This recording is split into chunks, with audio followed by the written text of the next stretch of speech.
I never thought I'd find myself sitting in a doctor's office, staring at a test result that would shatter everything I believed about my marriage. My wife, Heine, the woman I had loved for nearly 15 years, had given me an STD. Not by accident, not through negligence, but deliberately. And when I confronted her, she said something I'll never forget. "You deserved it." At first, I couldn't process the words. My brain refused to accept that someone I had trusted with my body, my heart, and my life could look me in the eye and say something so cruel. It was more than betrayal. It was malice. It started innocently, or so I thought. Hina had been distant for months. She worked long hours, spent late nights at meetings, and often came home smelling of unfamiliar perfume. I noticed subtle changes in her behavior. Phone screens turned down when I walked by, whispered conversations in the hallway, a sudden obsession with privacy. At the time, I assumed it was stress. I never imagined the truth. Then came the test. Routine checkup turned nightmare. My doctor called with the results, and my world collapsed. I confronted her immediately. My voice shook, my hands trembled, but my eyes burned with rage. "Hina, this isn't possible. How? How could you?" She didn't flinch, didn't cry, didn't apologize. She leaned back on the couch, arms crossed, and smiled coldly. "You deserved it," she said again.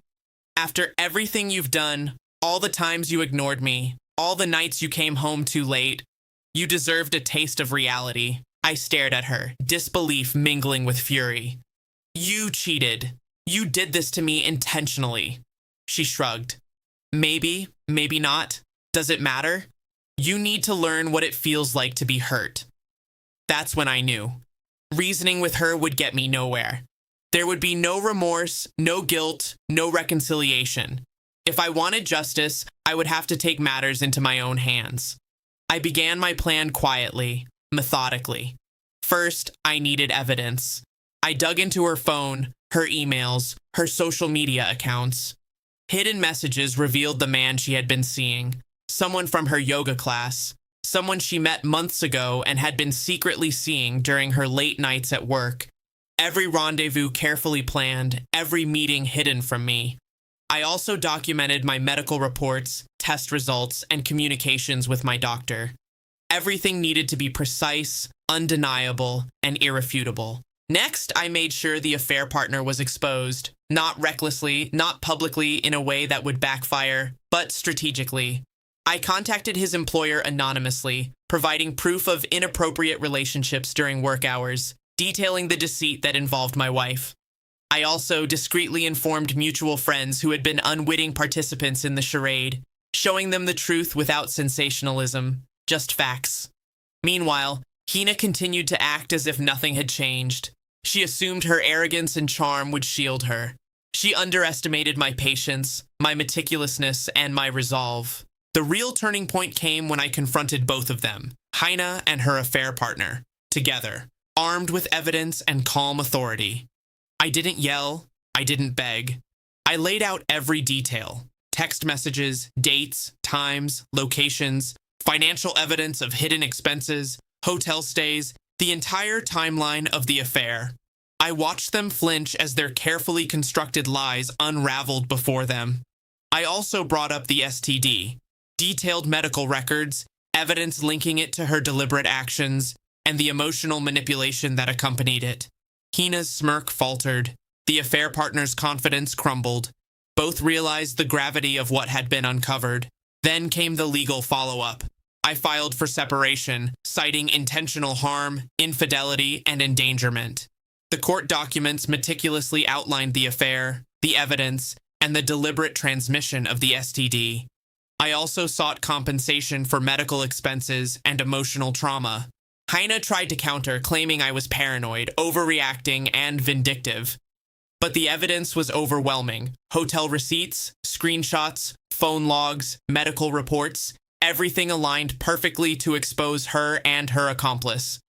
The court ruled in my favor completely: custody of our children, financial restitution, and strict limitations on her interactions with me and the kids. Her affair partner faced scrutiny as well. losing credibility with his social circle, and facing professional consequences. I didn't need revenge in the traditional sense. No shouting, no humiliation on social media, no public spectacle. The truth, documented and undeniable, became the instrument of their downfall. Weeks later, Heine and her affair partner realized the consequences of their arrogance. They had assumed I would react impulsively or remain oblivious.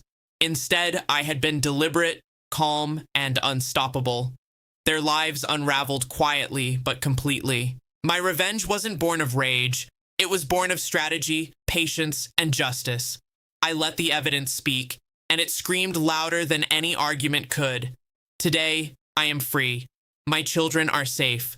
My life, though scarred by betrayal, is mine again.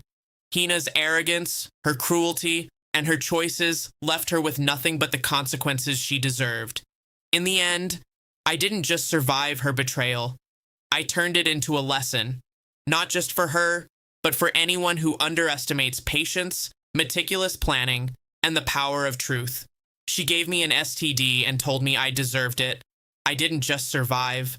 I took brutal, calculated revenge. And in that silence, in that strategy, I won.